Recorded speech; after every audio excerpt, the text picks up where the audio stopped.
I've spent years catching liars, and I slept with the best one. The ultrasound photo arrived on a Tuesday morning, nestled between bills and grocery store flyers like a grenade wrapped in gift paper. My wife Vanessa stood at our kitchen counter, her manicured fingers trembling just enough to sell the performance, tears already pooling in her perfectly lined eyes. "Eli," she whispered, her voice catching in that practiced way that had fooled me for 8 years of marriage. "I have something incredible to tell you." I looked up from my laptop where I'd been reviewing security camera footage for a client, my bread and butter as a private investigator who specialized in corporate theft. The irony wasn't lost on me later.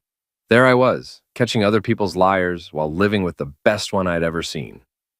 Vanessa slid the black and white image across our granite countertop, the same countertop she'd insisted we needed to keep up with the neighborhood standards. Her hospital PR job paid well, but not granite countertop in Maine well. That should have been my first clue. "We're having a baby, Eli, after all these years of trying." The ultrasound showed what looked like a tiny bean floating in grainy darkness. Medical text surrounded the image. Dates, measurements, doctor signatures. It looked official. It looked real. It looked like everything we'd supposedly wanted since our 3rd anniversary when Vanessa first brought up kids. I stared at the image, feeling something twist in my chest. Not joy, not yet. Something else. Something that felt like the moment right before you realize you've been played. "This is from Dr. Martinez at the clinic downtown?" I asked, keeping my voice steady. "Yes, yesterday afternoon. I wanted to be sure before I told you." Vanessa moved around the counter, sliding her arms around my neck. She smelled like the expensive perfume she bought with money we didn't have. "I know we've been having problems, but maybe this is exactly what we need." Problems. That was one way to put it. The late nights when she claimed to be working hospital fundraisers, the mysterious phone calls she took in the bathroom, the way she'd started treating me like a roommate she barely tolerated rather than a husband she'd once claimed to love. "I should call Jenna," I said, reaching for my phone. "She'll want to know she's going to be an aunt." Vanessa's grip tightened on my shoulders. "Maybe we should wait. Just keep it between us for a while. My sister's a radiologist, Van. She'll be excited to see the scan." Something flickered across Vanessa's face. Too quick for most people to catch. But I'd spent years learning to read micro-expressions for my job. Fear, panic, calculation. "Of course," she said, her smile returning. "I'm just being silly. New mom nerves, I guess." I snapped a photo of the ultrasound and texted it to Jenna with a message. "Guess who's going to be an aunt? Van's 12 weeks along." The response came back in less than 5 minutes. "Call me, now. Don't let Vanessa hear." I felt myself go cold inside. I excused myself to the bathroom, locked the door, and dialed my sister's number. Jenna answered on the first ring. "Eli, where did this ultrasound come from?" "The clinic downtown, Dr. Martinez. Why?" "Because I know every radiologist in this city, and Martinez hasn't worked here in 3 years. He moved to Portland, and Eli..." Jenna's voice dropped to a whisper. "This isn't even from an American hospital. The formatting is European, probably German or Swiss. The measurements are in centimeters only. No inches conversion. No American clinic would produce a scan like this." The bathroom suddenly felt too small. I gripped the phone tighter. "Are you sure? I'm looking at it right now on my computer. I ran it through our database. The serial number on the machine doesn't match anything in Maine. Eli, this ultrasound is either very old, from overseas, or downloaded from the internet." "Exactly." I closed my eyes, feeling 8 years of marriage crumble in real time. "Jenna, I need you to do me a favor. Can you prove this is fake?" "Already on it. Give me 2 hours." When I came out of the bathroom, Vanessa was sitting at the kitchen table, looking radiant and maternal. She'd changed into a flowing dress that did nothing to hide her completely flat stomach. "Everything okay?" she asked. "Perfect," I lied, settling back into my chair. "Jenna's thrilled. She wants to take us out to celebrate this weekend." "That sounds wonderful." For the next 2 hours, I watched my wife. Really watched her. The way she kept touching her stomach. The way she'd started leaving pregnancy books lying around. Books I now realized had appeared overnight. The way she kept checking her phone and smiling at messages she wouldn't let me see. When Jenna called back, I was ready. "It's definitely fake," she said. "I found the original image on a German medical website. It's been used in at least a dozen medical textbooks. Someone just photoshopped new dates and doctor information onto it. Can you prove it? I already have. I've got screenshots, metadata, the works. Eli, what are you going to do? I looked through the kitchen doorway at Vanessa, who was now on the couch reading What to Expect When You're Expecting with theatrical concentration. I'm going to play along, I said, and then I'm going to destroy her. The next morning, I woke up with a plan that would have made Machiavelli proud. Vanessa was already in the shower, singing softly, something she only did when she thought she was winning. The sound made my skin crawl. I called in sick to work and spent the morning in my basement office, the one room in our Victorian house that was entirely mine. Surrounded by filing cabinets and surveillance equipment, I felt more at home than I had upstairs in months. My first call was to Dave Morrison, my oldest friend and former police detective, who now ran his own security consulting business. If anyone could help me document Vanessa's lies, it was Dave. You want me to surveil your own wife? Dave's gravelly voice carried disbelief and amusement in equal measure. I want you to help me catch her in the act. She's running some kind of con, and I need evidence. What kind of con? I explained about the fake ultrasound. Dave whistled low. That's cold, even for a cheating wife. Most of them just lie about working late. So you'll help? Brother, I wouldn't miss this for the world. But Eli, you sure you want to go down this road? Sometimes it's better not to know. I already know. Now I want proof. That afternoon, I put on my best concerned husband act. I found Vanessa in her home office, typing furiously on her laptop. When she saw me, she quickly minimized whatever she'd been working on. Hey, honey, I said, leaning against the doorframe. I've been thinking about the baby. Oh? Her fingers hovered over the keyboard, ready to close the laptop entirely if needed. I'm worried. We should probably start looking into the financial side of things. Cribs, diapers, college funds. Maybe I should increase my life insurance. Vanessa's eyes lit up in a way that should have been heartwarming, but instead made me want to shower. That's so thoughtful of you. I was also thinking we should start putting money aside for unexpected medical expenses. You know, in case there are complications. Complications? For just a moment, her mask slipped. She looked genuinely confused, like an actor who'd forgotten her lines. Well, you're 33. The doctor probably mentioned that pregnancies after 30 carry higher risks. Right, yes, Dr. Martinez did mention that. Martinez, who hadn't practiced in Maine for 3 years. Maybe I should come to your next appointment. When is it? Vanessa's fingers drummed against her desk. Actually, Dr. Martinez prefers to see first-time mothers alone for the first few visits. Something about creating a safe space for questions. That's unusual. He's very progressive. I nodded like this made perfect sense. Well, when you do see him next, ask about genetic testing. My cousin had some issues with her pregnancy and early testing really helped. Of course, I'll ask. That evening, while Vanessa was supposedly at a hospital board meeting, Dave and I sat in his van across from the Pine Needle, an upscale bar downtown where Vanessa's car was parked.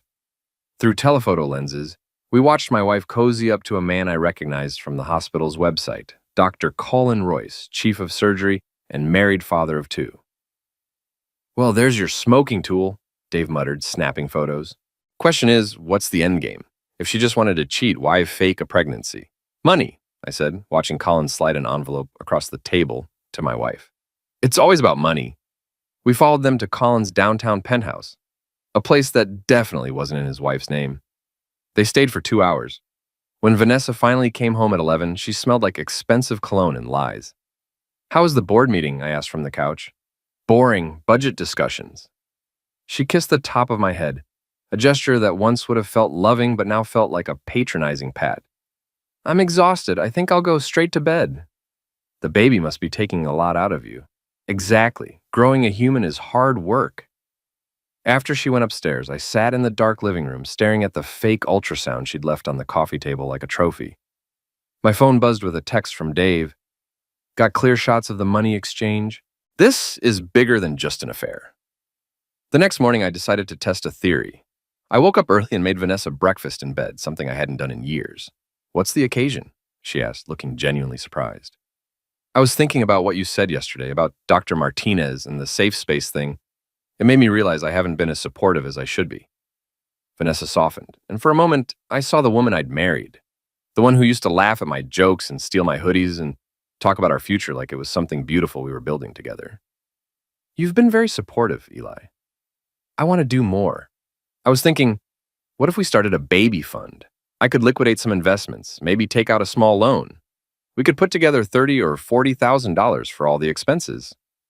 The change in Vanessa's expression was immediate and unmistakable. Greed, pure and simple. That's incredibly generous. It's our baby, our future. 30,000 would certainly help with everything. Actually, I was thinking more like 50. I want our child to have everything. Vanessa set down her orange juice with shaking hands. $50,000? Too much? No, it's perfect. But Eli, what if something goes wrong? What if we lose the baby? There it was, the setup for her exit strategy. Then we'll deal with that when it happens. But I have a good feeling about this pregnancy. I think this baby is going to change everything for us. I wasn't lying. This fake baby was definitely going to change everything.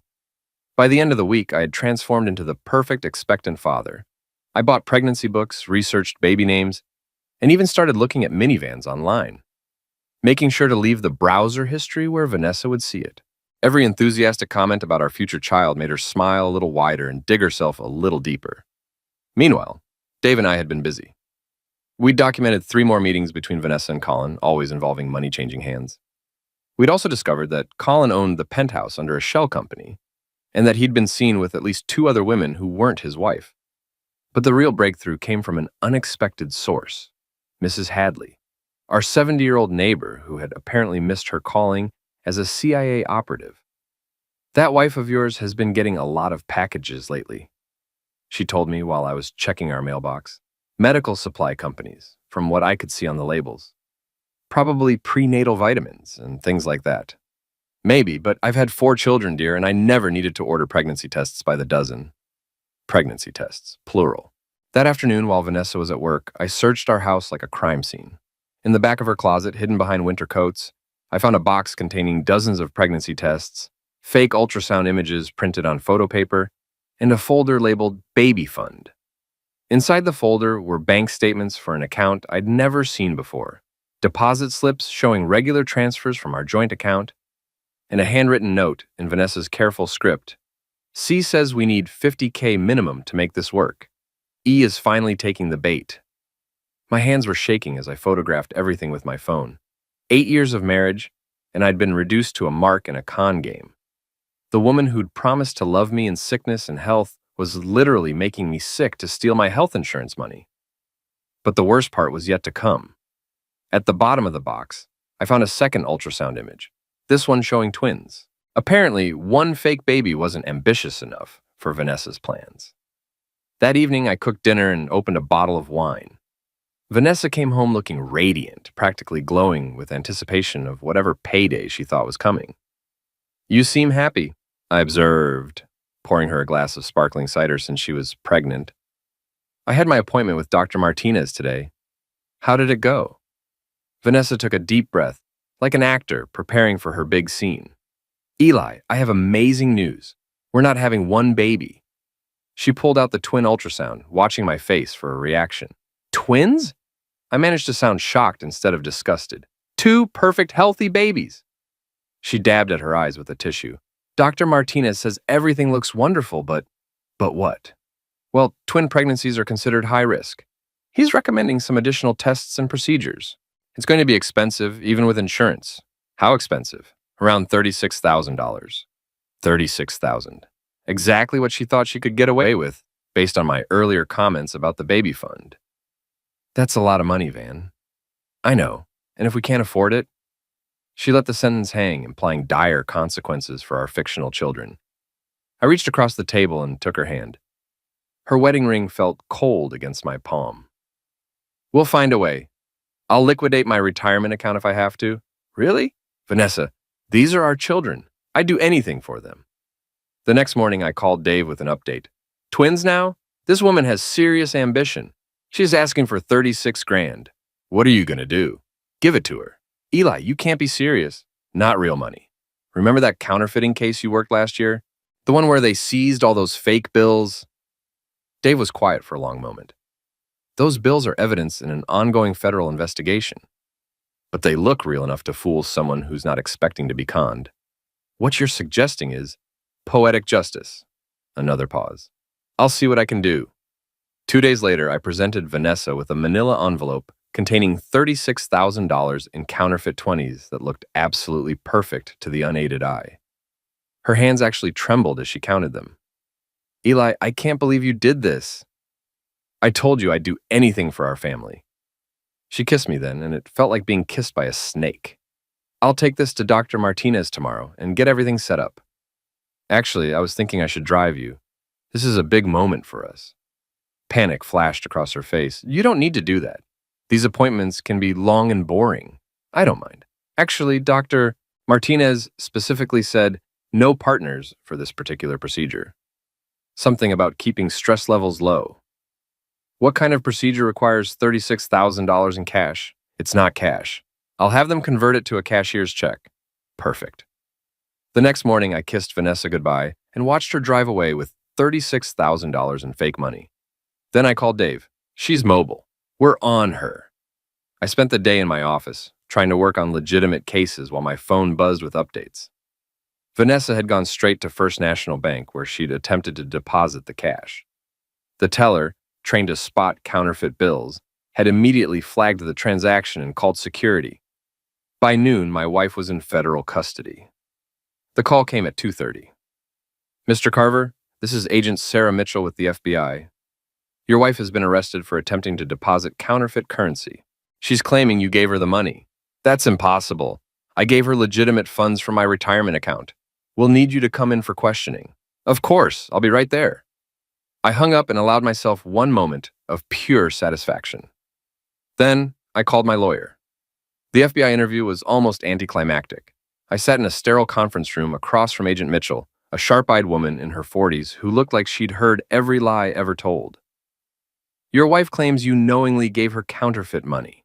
She began. Agent Mitchell, I withdrew $36,000 from my retirement account to pay for medical procedures related to my wife's pregnancy. I slid a folder across the table. Here are the bank records showing the withdrawal, along with the ultrasound images my wife showed me. Agent Mitchell examined the documents. These ultrasound images are fake. I know that now. My sister, who's a radiologist, identified them as European scans with falsified information. So you knew the pregnancy was fake when you gave your wife the money? No, I discovered that after she was arrested. That's when I started looking more closely at everything she'd told me.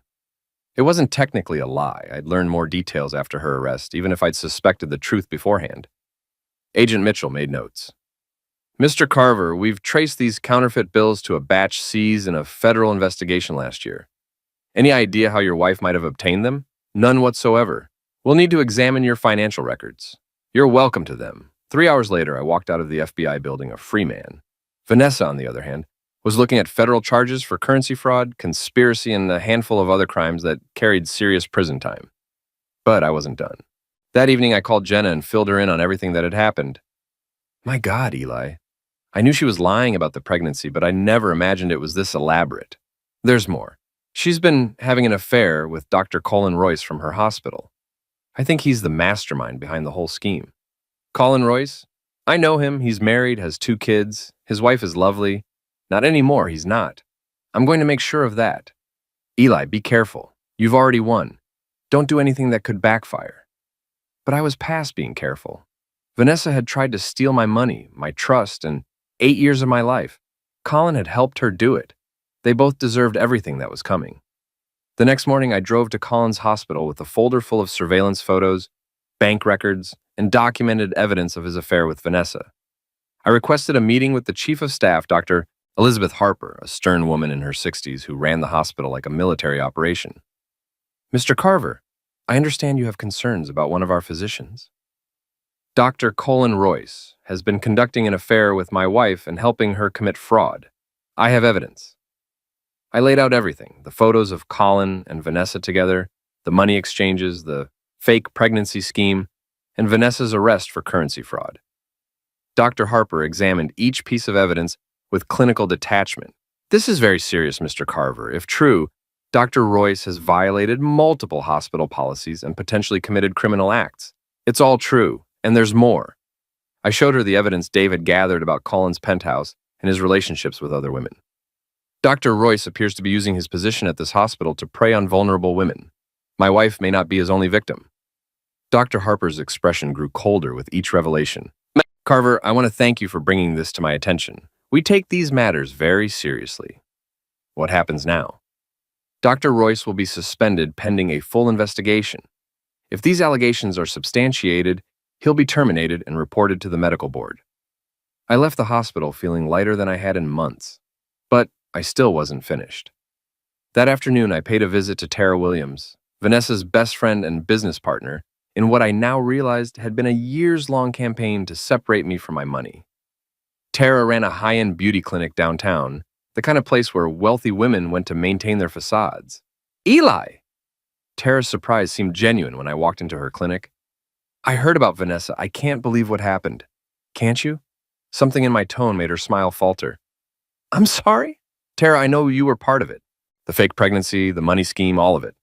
I have no idea what you're talking about. I pulled out my phone and played a recording Dave had made of Tara and Vanessa talking outside the Pine Needle 3 days earlier. Their conversation included explicit discussion of how much money they could extract from me and when they planned to disappear. Tara's face went white. Where did you get that? Does it matter? What matters is that you helped my wife try to steal $50,000 from me. Eli, you don't understand. Vanessa said you were emotionally harmful. She said she needed money to leave you safely. And you believe that justified fraud? I was trying to help a friend. You were trying to help yourself to my money. I leaned across her reception desk. Here's what's going to happen, Tara. You're going to call every mutual friend we have and tell them the truth about what you and Vanessa did. You're going to publicly apologize for your role in this scheme. And you're going to pray that I don't decide to press charges against you as an accessory. You can't prove I did anything illegal. I can prove you knowingly participated in a conspiracy to commit fraud. That recording is just the beginning of what I have on you. Tara stared at me for a long moment, then slowly nodded. What do you want me to say? The next few weeks unfolded like a perfectly choreographed dance of destruction. Vanessa, unable to make bail on federal charges, sat in county jail while her world collapsed around her. Colin was fired from the hospital and faced his own criminal investigation. Tara, terrified of prosecution, had indeed called our mutual friends and confessed her role in the scheme.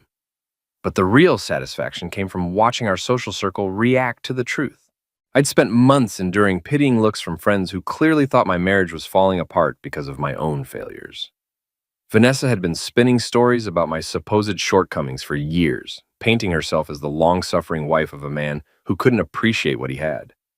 Now those same friends were calling to apologize. Eli, I had no idea, said Jennifer Walsh, a mutual friend from our college days. Vanessa told us you were controlling and paranoid. She said you accused her of cheating constantly. She was cheating constantly. I know that now. I'm so sorry we didn't see through her lies. The apologies felt good, but they didn't undo the damage. These people had been willing to believe the worst about me based on nothing more than Vanessa's word. They'd excluded me from social gatherings, stopped returning my calls, and generally treated me like a pariah. But there was one group of former friends who so hadn't called to apologize. The Riverside Country Club crowd that Vanessa had insisted we join 3 years ago. These were the wealthy, self-important people who had embraced Vanessa's version of our marriage troubles and made it clear that I was no longer welcome in their social circle. It was time to pay them a visit. The Riverside Country Club sat on 50 acres of manicured grounds overlooking the Penobscot River. It was the kind of place where membership cost more than most people's annual salary, and where the parking lot looked like a luxury car dealership. I drove my 10-year-old Honda Civic through the gates and parked between a BMW and a Mercedes, feeling like exactly what these people had always seen me as, an outsider who didn't belong. Inside, the club's main dining room buzzed with the quiet conversations of people who had never worried about money. I spotted my targets immediately, Brad and Susan Morrison, no relation to my friend Dave, along with their usual crew of hangers-on. Brad had been particularly cruel during my social exile, making pointed comments about men who can't keep their wives happy, and suggesting that Vanessa deserved better than someone who was obviously not meeting her needs. I walked directly to their table. Eli! Susan's surprise was genuine and uncomfortable. What are you doing here? I thought you might want to hear how the investigation into my wife's criminal activities is going. The entire table went silent. Brad's face flushed red above his golf shirt. Look, Eli, we heard about Vanessa's legal troubles, But that doesn't mean what, Brad? That you owe me an apology for treating me like garbage for the past 2 years? You were always accusing her of cheating. Because she was cheating with Dr. Colin Royce, who's now facing criminal charges for fraud and conspiracy. She was also running a long-term con to steal my money, which is why she's currently in federal custody.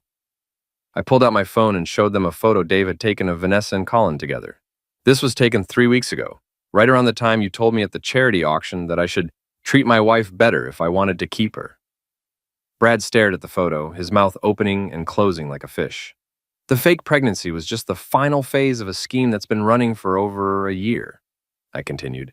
She's been stealing money from our joint accounts, running up credit cards in my name, and planning to disappear with her boyfriend once she'd drained me dry. We didn't know, Susan whispered. No, you didn't know.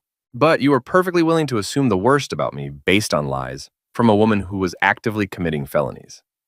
I looked around the table at faces that had once been friendly, then cold, and were now filled with shame and embarrassment. Here's the thing about truth, I said. It always comes out eventually, and when it does, you find out who your real friends are. I turned to leave, then stopped and looked back. Oh, and Brad, next time you want to give marriage advice, maybe make sure you're not taking it from a federal criminal. The dining room had gone completely quiet. Every conversation had stopped. Every eye was on our table. I walked out through that silence, feeling like I was floating, but I still had one more stop to make.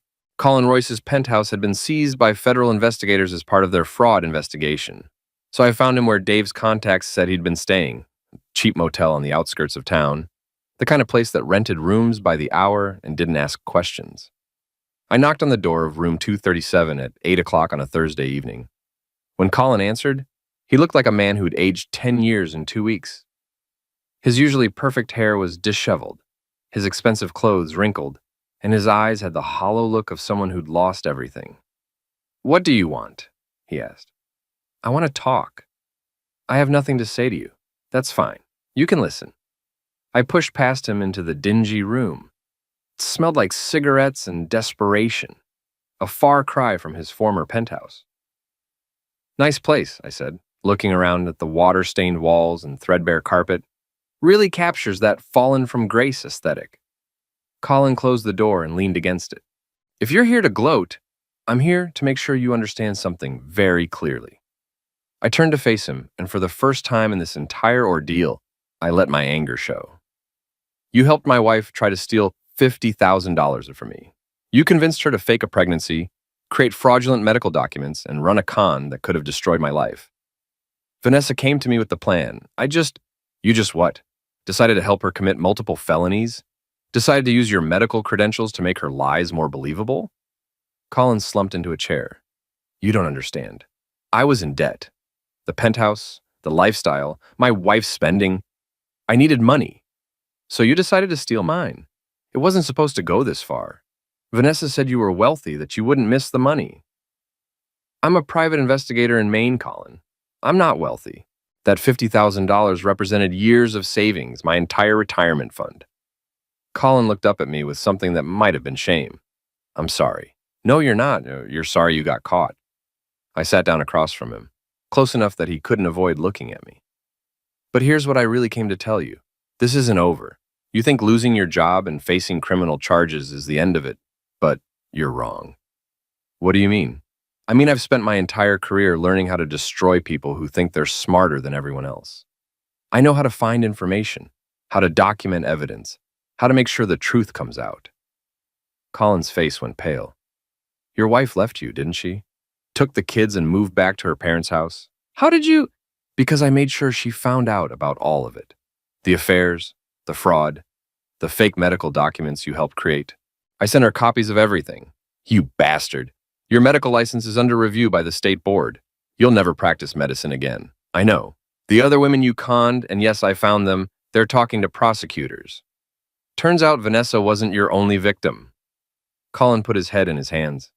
"What do you want from me?" "I want you to understand that actions have consequences. I want you to know that when you target someone, you better make sure they can't fight back." I stood up and walked to the door.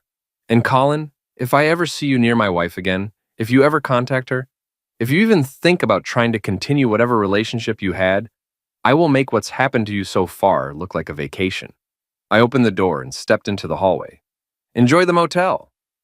3 months later, I sat in a courtroom watching Vanessa plead guilty to federal fraud charges. She looked smaller somehow, diminished by orange jail scrubs and the reality of what she'd done. Her lawyer had negotiated a plea deal, 18 months in federal prison followed by 3 years of probation and full restitution. When the judge asked if she had anything to say, Vanessa stood and turned to look at me. "I'm sorry, Eli. I never meant for it to go this far." I stared back at her without expression. Sorry wasn't enough. Sorry didn't undo 8 years of lies, manipulation, and betrayal. Sorry didn't give me back the money she'd stolen or the friends she'd turned against me. After the hearing, I walked out of the courthouse into bright autumn sunshine. Dave was waiting by his car, smoking a cigarette and grinning. "How does it feel?" he asked. "Like justice. What's next? Next, I go home to my house since the divorce is final, and I get on with my life." The divorce had been swift and brutal.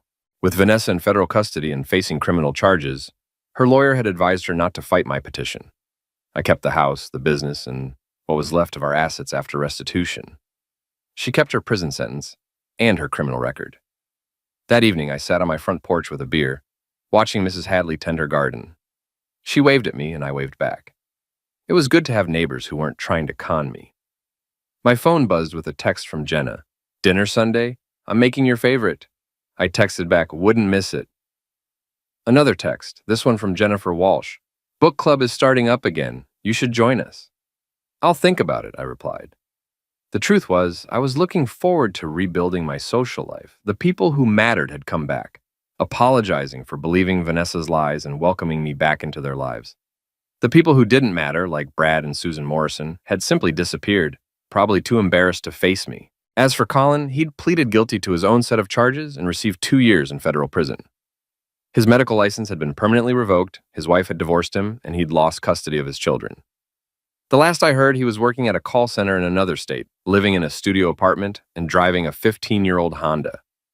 I finished my beer and went inside to my quiet, peaceful house. No more lies, no more manipulation, no more fake emergencies designed to separate me from my money. Just silence, solitude, and the satisfaction of knowing that justice had been served. In my office, I opened my laptop and started working on a new case. A simple insurance fraud investigation that would probably take a week to solve and pay enough to cover my mortgage for 2 months. It was good to be back to work. It was good to be back to my life. But most of all, it was good to know that sometimes the good guys really do win. 6 months after Vanessa's sentencing, I received an unexpected visitor. I was working in my garden, something I'd taken up to fill the quiet hours, when a car pulled into my driveway. The woman who got out was about my age, with kind eyes and a nervous smile. She introduced herself as Lisa Royce, Colin's ex-wife. "I wanted to thank you," she said. "For what?" "For exposing what my husband was doing. I know it probably wasn't about helping me, but you saved me from years more of lies." We talked for an hour. Lisa told me about the other women Colin had been involved with, the money he'd stolen from their joint accounts, and the elaborate lies he'd constructed to hide his double life. "I thought I was going crazy," she said. "He was so good at making me doubt myself. I know the feeling." "Are you dating anyone?" she asked as she was leaving. "No, I'm not ready for that yet. When you are, call me. I know some wonderful single women who would love to meet an honest man." I laughed. "I'll keep that in mind." After she left, I went back to my garden. The tomatoes were coming in well, and I had enough vegetables to last through the fall. It was a simple pleasure, growing things, nurturing them, watching them thrive. My phone rang. Dave's number. "You busy?" he asked. "Just gardening. What's up?" "Got a case that might interest you. Cheating spouse, possible fraud. Client's willing to pay double your usual rate. Send me the details." "Already did. Check your email." I walked inside and opened my laptop. The case looked straightforward. A woman suspected her husband of having an affair and hiding assets before filing for divorce. It was exactly the kind of work I was good at, and exactly the kind of justice I believed in. I called the client and scheduled a meeting for the next morning. That night, I sat on my porch with another beer, watching the sun set over my neighborhood. Mrs. Hadley was still in her garden, and she waved at me again. A couple walked by with their dog, nodding hello. Normal people living normal lives. No cons or schemes or elaborate deceptions. It was exactly what I wanted. My phone buzzed with one final text of the day from a number I didn't recognize. "This is Vanessa. I get one phone call a week. I wanted you to know I'm sorry for everything. I hope you can forgive me someday." I stared at the message for a long moment, then deleted it without responding. Some things didn't deserve forgiveness. Some people had to live with the consequences of their choices. I finished my beer and went inside, locking the door behind me. Tomorrow would bring new cases, new challenges, new opportunities to help people find the truth. But tonight, I was content to sit in my quiet house, surrounded by the peace that comes from knowing that justice had been served, that truth had prevailed, and that sometimes the underdog really does get his revenge.